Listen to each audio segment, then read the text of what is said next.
This is Phantom Power.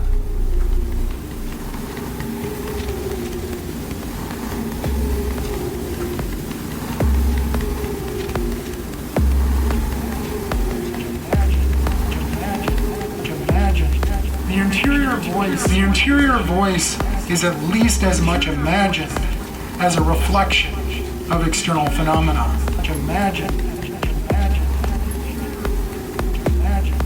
And if you have a voice, and have heard a recording of yourself speaking, you probably know that the auditory perspective between your ears is like nowhere else. Between your ears is like nowhere else. A shifting interior voice is an index of something very different from a stable interior voice.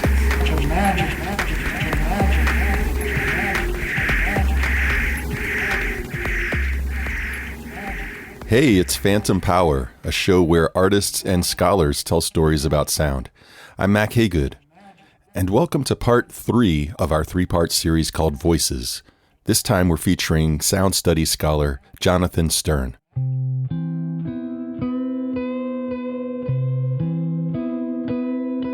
It's springtime in North America, and one of the things that seems to be kind of thawing out is our anti-COVID policies. I don't know, it feels like things are opening up again, hopefully for good this time.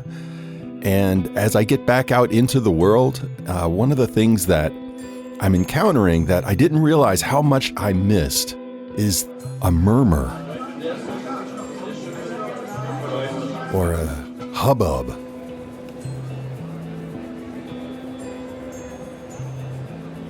Or what sound designers call a walla.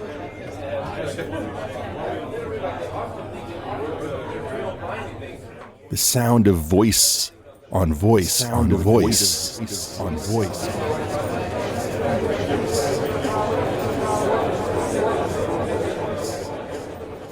You can get it at an airport or in a crowded shopping mall, if those still exist.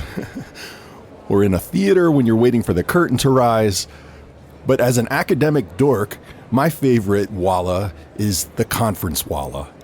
It's that sound in the hallways of the conference hotel, in between the sessions and panels, when people are in the hallways meeting each other for the first time, or getting to know each other, or greeting each other for the first time in a year, or animatedly exchanging ideas or gossip. That walla is just one of the things that lets me know that I'm at a conference. And it's pretty cool. And I've really missed it. It definitely hasn't been replicated online via Zoom. But conferences are back.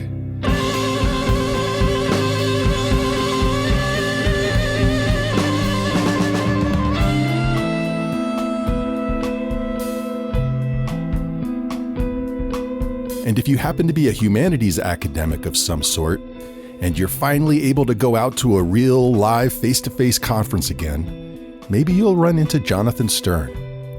He's professor and James McGill Chair in Culture and Technology at McGill University. Jonathan has published numerous influential books and articles on sound studies, media, science and technology studies, disability studies, and cultural studies. And he goes to a lot of conferences. But here's one of the many interesting things about Jonathan. If you run into him at that conference, you might notice something unusual hanging around his neck. I wear this device around my neck. It is a portable personal speech amplifier. It's basically a transistor radio with no radio and a microphone. Now, of course, today people walk around with Bluetooth things in their ear all the time, but this is a much less sort of cool, modern microphone. You see, the headset mic is not like one of these like nice concert mics that pop singers use or something. It's a sort of clunkier assemblage in the black vinyl simulated leather. pouch. And when people see it, the question is, what is that? In part 1 of this series, we talked about Steve DeBerg's shoulder pad loudspeaker system, which allowed the NFL quarterback to talk over the roar of stadium crowds, despite a paralyzed vocal cord. Well, very similarly, Jonathan Sterne uses his device to overcome the walla of crowded indoor spaces. It amplifies my voice, so my voice comes from my chest and my mouth. And I use that for seminars. I use that for some meetings and sort of conversations. And then I used to take it to restaurants, but the problem is if you put anything in front of the speaker, like a menu, you get shrieking feedback. And there's no better way to silence a large restaurant than shrieking feedback. As you may have noticed by now, Jonathan doesn't think his personal speech amplifier comes across as the coolest thing in the world. Very quickly, I gave the device a name, which is the Dorkaphone, which implies the O-phone part is like, futuristic audio technology of the past, right? It's a very small transistor radio, and it's a Dorkaphone because it's not cool. It is a prosthesis that marks me as being in need of supplementation or having something wrong or different about my body, as opposed to, say, my glasses, which are functionally equivalent for my eyes, but are seen as a fashion accessory. But this is Jonathan. His 2003 book, The Audible Past: Cultural Origins of Sound Reproduction, was a watershed event. It didn't just address the fact that audio technology was terribly understudied in the humanities. It also challenged cherished humanistic assumptions about what listening is and what technology allegedly does to our listening abilities. His 2012 book, MP3, The Meaning of a Format, was both a fascinating cultural history and a deep meditation on the purpose of compression technology in capitalism.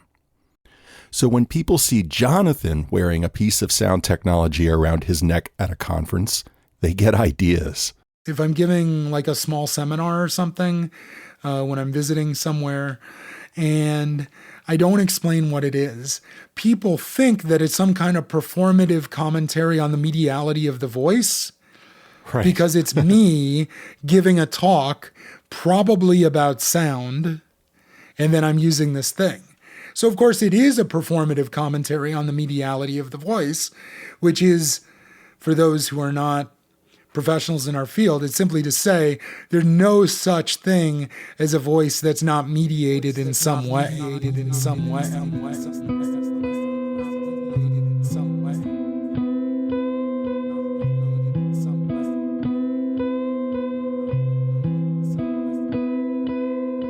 So, let's hear the story of why Jonathan wears the Dorkaphone, what it's taught him about voice, technology, and disability, and how his experience informs his brand new book, Diminished Faculties, A Political Phenomenology of Impairment.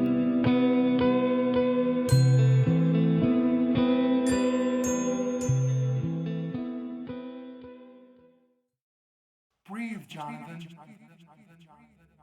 Breathe, Jonathan. Diminished Faculties begins with a fragment of memory that Jonathan retrieved in his sleep about a decade ago. I asked him to read this opening passage through the Dorkaphone. Breathe, Jonathan. Breathe, Jonathan. I can see the lights of the surgical theater arrayed above me. The lights are out of focus. They have halos, like they're doubling out from themselves. I see the blurry outlines of bodies in surgical outfits around me. People are mostly standing still. There are machines making sounds. I hear the doctor's voice imploring me to breathe. I cannot breathe. I can move the muscles in my diaphragm, but no air is coming in or out. I think he walks around toward my head. Breathe, Jonathan. There's a weird throttling sound that comes out of me. Or maybe it goes in. Somebody says to put me back under. Everything fades.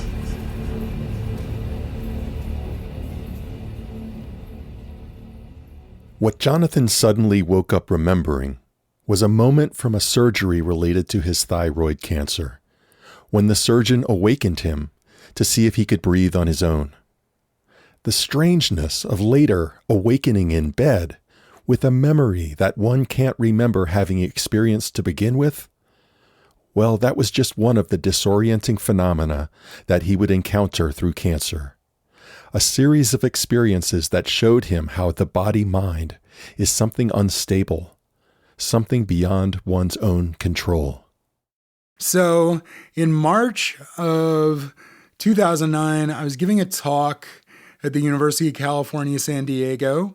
It was in a seminar room. The room was full, and the room was closed, and it was kind of stuffy. And as the talk went on, I started to see stars. And then I started to feel faint. And so I grabbed onto the podium, and I held on as hard as I could. And I powered through the talk. This was probably something from my MP3 book. And if anybody noticed, they didn't say anything to me. And then we went out to dinner. And later that night in my hotel room, again, the room wasn't quite spinning, but I started to see stars again. And I was dizzy and lightheaded, and so I called the travel health people for McGill. They said, why don't you go to the hospital, get checked out? So I go to the very, very posh hospital in La Jolla, and they do a CT scan on me, some other stuff. They say, you're fine, you can fly home tomorrow, it's no big deal. But it seems that something is compressing your trachea. It took months for the doctors back in Canada to identify the problem. But eventually they discovered a cancerous tumor nearly 3 inches long on Jonathan's thyroid gland. Thyroid cancer, if you don't know, is quote unquote the good cancer. Never say that to someone who has thyroid cancer. They hate it. Fair, because there really was nothing good about it. He had multiple surgeries, followed by radiation, radioactive iodine therapy, oral chemotherapy. They removed his thyroid, but it seems there was a slow creep of cancer into his lungs as well, which he and his doctors have been managing ever since. He's been dealing with this stuff off and on for 12 plus years now. Years of treatments with sometimes really rough side effects. In fact, even some of the treatments for his side effects had side effects. Just one example, Sterne is also a musician. In fact, all of the music that we're hearing today in this episode is by Jonathan or one of his bands. But he's had such terrible hypersensitivity in his hands that he's had to wear special gloves in order to play his bass.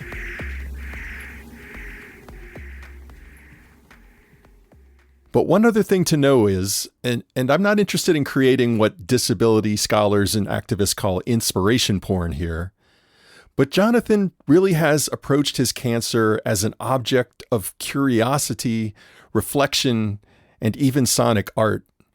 On his Cancerscapes website, you can find years of blog posts, and even his Cancerscapes sound pieces, manipulated field recordings made in the hospital.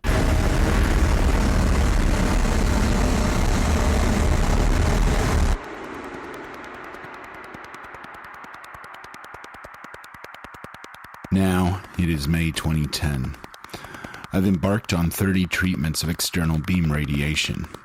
They're not painful, but the cumulative effect is. I'm told that my voice will again be reduced to a hoarse whisper, but that it will recover.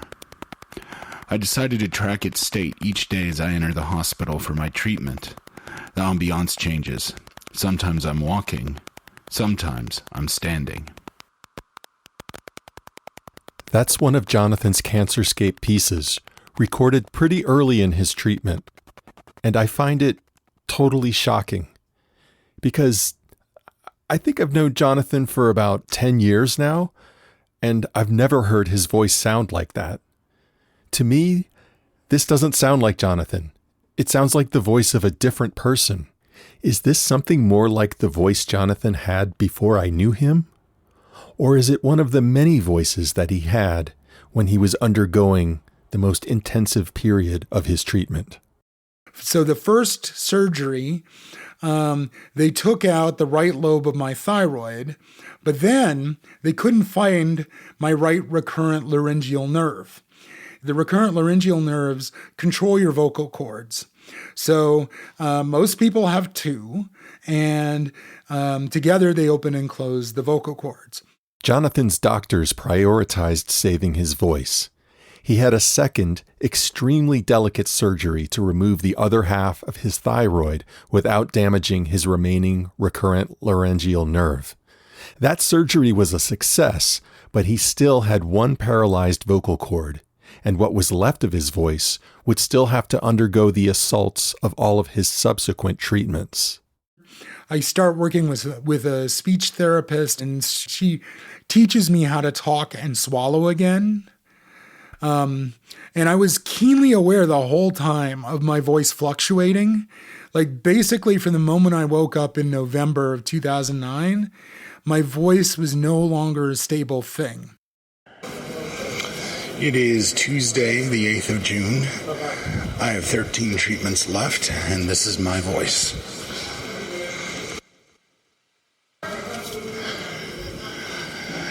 It is Wednesday, the 9th of June.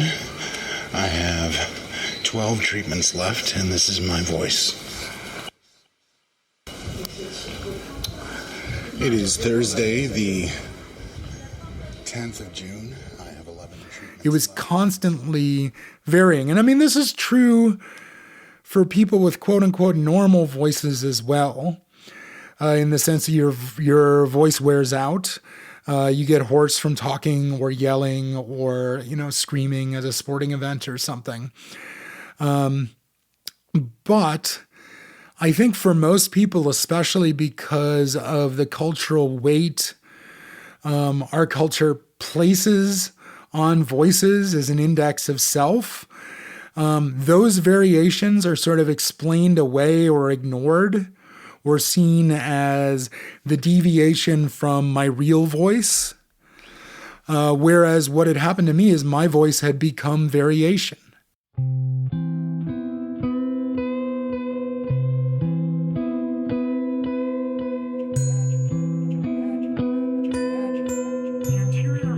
The interior voice is at least as much imagined as a reflection of external phenomena.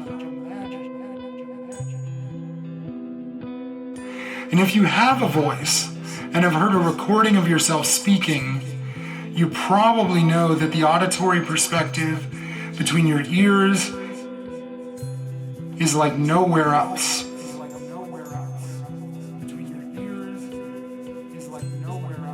Now, imagine that perspective is not available as a stable foundation for self-regard, but changes from day to day and hour to hour. Imagine you are attuned to sound and have grown up in a culture that hears voices as indices. A shifting interior voice is an index of something very different from a stable interior voice. When your exterior voice became unstable, became multiple, or at least its multiplicity became super readily apparent, intellectually, I'm sure you knew your interior voice was something of a construct, but it seems like the actual lived physical experience of that, led to an entire project. So obviously it had an impact on you. That's totally fair to say. Yeah, I'm just trying to think about how to explain this without psychoanalyzing myself. I mean, that passage is instructions as much to me as to the reader, because it's something I have to constantly remind myself of.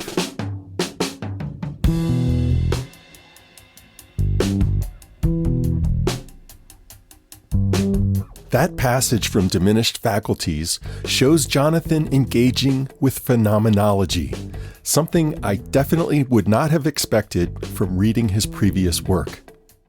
To say I wasn't interested in phenomenology would be unfair. It was more like I hate read phenomenology. To put it very simply, Phenomenology is the study of how we perceive things and how we engage with the objects of our experience. Traditional phenomenologists did things like sit at a table or grasp a hammer or listen to the sound of a room, and then they would try to isolate some kinds of universal properties about how we perceive and engage with the world. And the thing I didn't like about phenomenology was it was generally white guys walking around in a room or sitting in a chair and then universalizing their own experience. But more recently, we've seen new phenomenologies emerge, ones that try to account for forms of difference. Sarah Ahmed's groundbreaking 2006 work, Queer Phenomenology, explored the lived experience of people who are positioned as sexual and racial minorities or embody other forms of difference. These subjects, Ahmed claims, are differently oriented to phenomena within a world that has not been shaped for them. It's like nails on a chalkboard. Oh, I'm biased against myself, I guess. In part 2 of this series on voices, Stacey Copeland investigated how patriarchy shapes the way that women experience the phenomena of their own voices. Jonathan Sterne's Diminished Faculties explores what he calls a political phenomenology of impairment, critiquing the ableist assumptions embedded in old school phenomenology, and asking what disabled bodies can teach us about our perception of the world, starting with the sound of our own voice, which our culture tends to associate with agency or ability itself. The way that a person's voice sounds in their head is totally different from the way it sounds in the world. So the first time somebody hears themselves on a recording, on a voicemail, on an answering machine, it's usually shocking or kind of revolting. Like most people don't love how they sound when they hear how they sound outside their heads.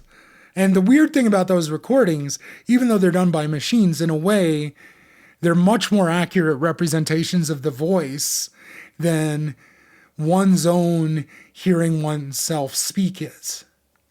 Yeah. Which is utterly bizarre, right? Because we normally Right. think our perceptions of ourselves are like the best perceptions and the most accurate. But in fact, at least with the voice, we are the poorest judges of the sound of our own voices. And that's true for everybody. The difference is, if you have a stable voice, you can sort of forget about that. Whereas if the voice is constantly shifting and shaky and something to which one must attend, then it becomes foregrounded, and the sort of instability becomes a way of revealing some of the processes by which subjects are constantly shoring themselves up and maintaining the illusion of their wholeness or unity, when in fact they're shifting and unstable from moment to moment. So I just wanted to kind of dig into this a little bit deeper, because I think no matter how much I intellectually can challenge it in a number of different ways, I still tend to think of myself as like there's a little me inside of me who's kind of like driving the car here.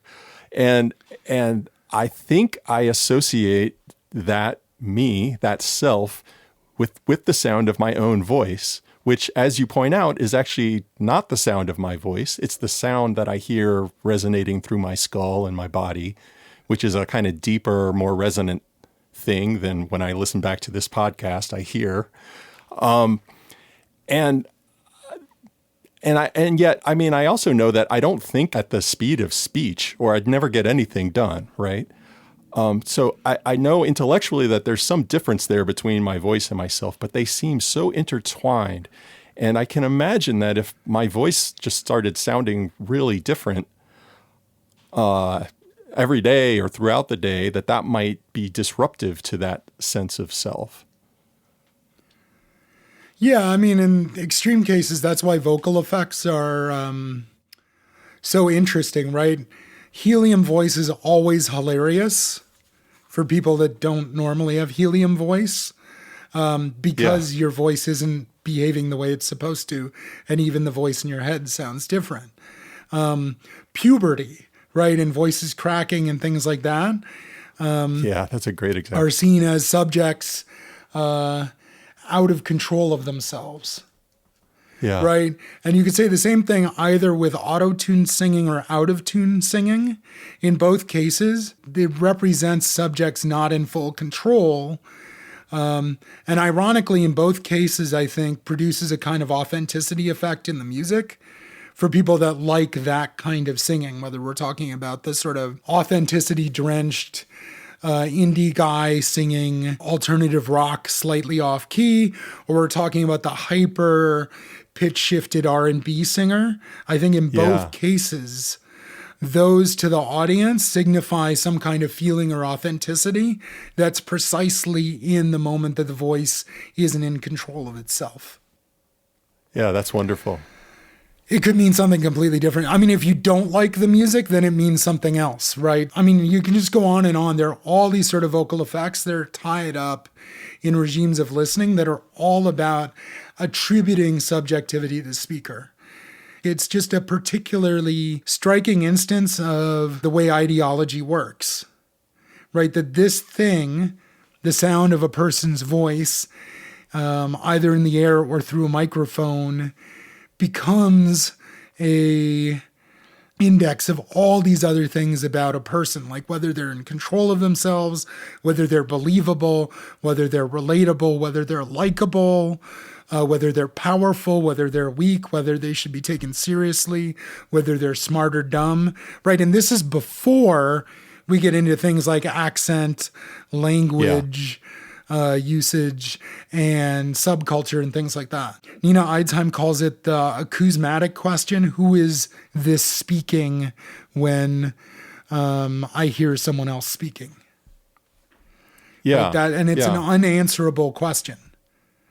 Because... And I mean, and she really pushes that so far as to say that voice isn't really something that we have, right? Like voice actually lives in the ear of the perceiver. Yeah, I'm pretty comfortable with that. I mean, the inner ear of self-perception is just another perceiver.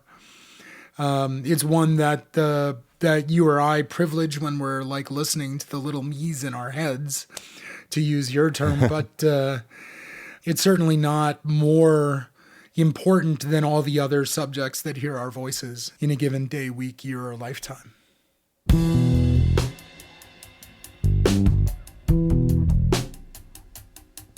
So, just to recap a bit here, Jonathan's own instability of voice underscored that all of our voices are always changing, which is something that we ignore in order to let the voice stand in for a unified and agentive self.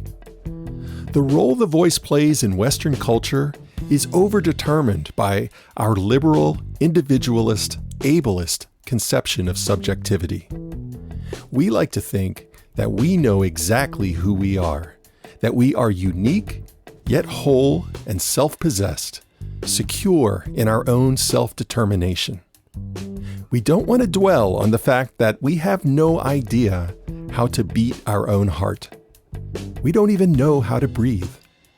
We're all just a contingency away from those things going awry.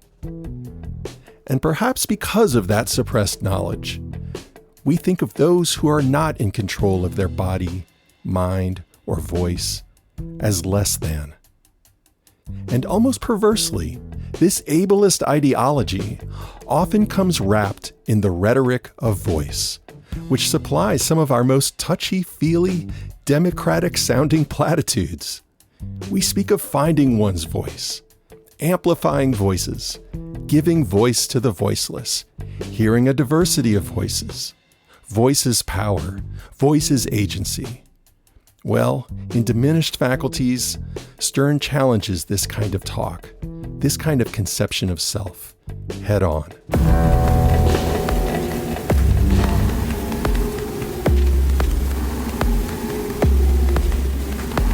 I will name the set of assertions about the voice as the ideology of vocal ability. It includes the following propositions, any one of which configure and enact the voice as a figure of agency in which together construct an ableist conception of voice. 1. There is such a thing as the voice, which is a universal faculty of human beings. It is one aspect that defines them. 2. To understand the voice is to understand a fundamental aspect of subjectivity. 3. The voice is a natural expression of an inner subjective self. As breath moves out into the world in the form of sound, so does agency. Therefore, having a voice is preferable to not having a voice.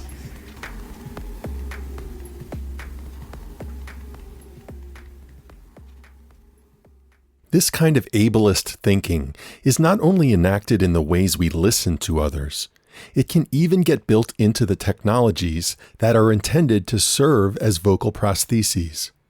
Too often, these technologies ignore aesthetics or expressiveness in ways that reflect disabled people's stigmatized and marginalized status, even as they are supposed to ameliorate it. Case in point, Jonathan's Dorkaphone. Jonathan's speech therapist introduced him to the personal speech amplifier while helping him to relearn speaking, swallowing, and breathing during his recovery. Jonathan, who has long been interested in the interplay between disability and communication technology, immediately noticed a weird combination of high price and total lack of concern for aesthetics that you'd never find in a mainstream consumer device. The pleather neck pouch, the awkward-looking headset microphone, not only did it not look worth $300, it also carried the air of stigma found in so many assistive technologies. I think actually a lot about design and disability. Graham Pullen's Design Meets Disability, which came out in 2009, really influenced my thinking on this topic. And that is that most prostheses that are designed for people with disabilities are presented as functional. Yeah. And so the aesthetic side of it is not really considered. You know, compare that with something like, this is the most cliched example ever in sound studies, but an iPhone, where even the packaging, like the opening of the package, is considered an aesthetic experience. And Pullen compares this with, for instance, storage containers for hearing aids, where the container is very not exciting. Like you probably would get a more exciting container with a nice pair of earrings or cufflinks or something like that. The container is just for the user, right? Like nobody sees that. But that shapes your own relationship to the object as you put them on and take them off. And so that's one of Pullen's big points about design and disability. It's not just about other people's view of it, but the designer's view of the user, right? And this de-aestheticizing of disability also suggests that prostheses or compensations for disability are primarily about function, and function defined in normate terms. For me, it's a sort of, Dorkaphone is an ironic name.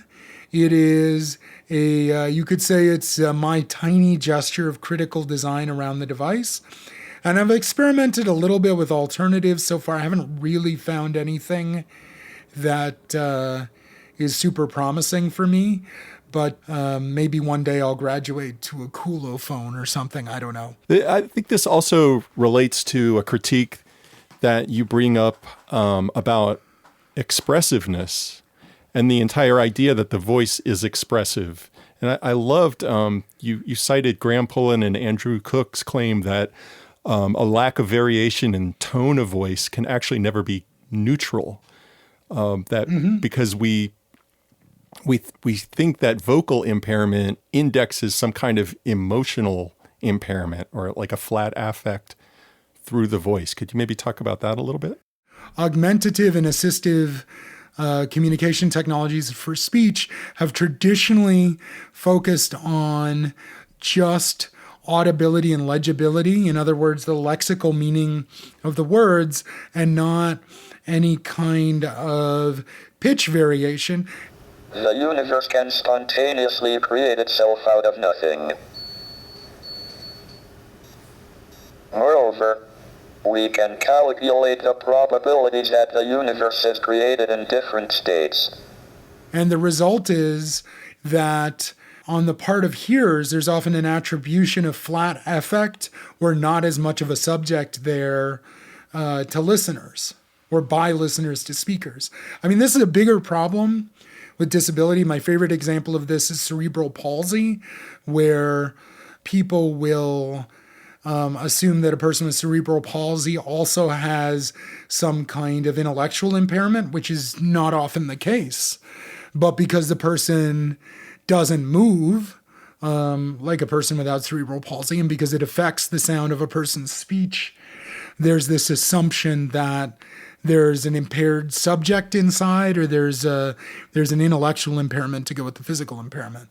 So voice is used this way as an index of interiority. It expresses the variation in pitch and volume is heard to express the inner self of the speaker.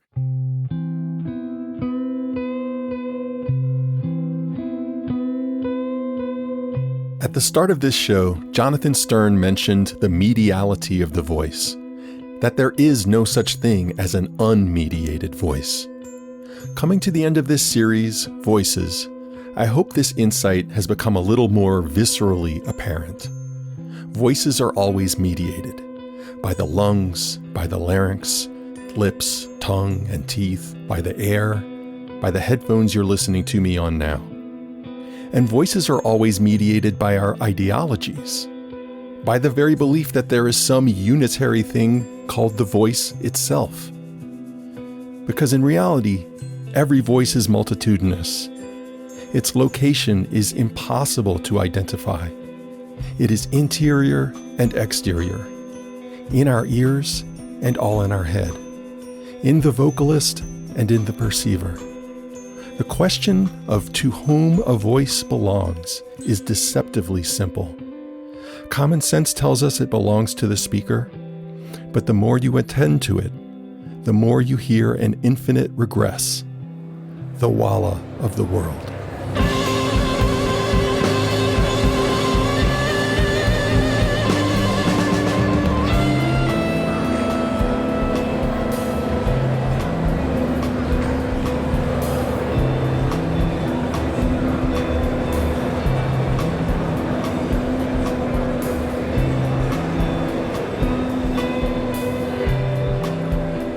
And that's it for this episode of Phantom Power.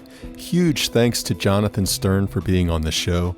We barely scratched the surface of his new book, really, and it's out now on Duke University Press. Link in the show notes. Go get yourself a copy. Today's show was written and edited by me, Mac Haygood, with major editing assistance from Ravi Krishnaswamy. We heard music by Jonathan Sterne, Volt, and Buddha Curtin. All Jonathan Sterne projects in today's show. Links in the show notes. Phantom Power's production team includes Craig Ely, Ravi Krishnaswamy, and Amy Sherseth. And our Miami University Humanities Center research apprentice is Jason Megacy, who has been absolutely killing it with the transcripts. We are almost totally caught up with our transcriptions. You can see those transcripts and links to some of the things we talked about and heard today at phantompod.org. You can also subscribe to our show there or wherever you get your podcasts.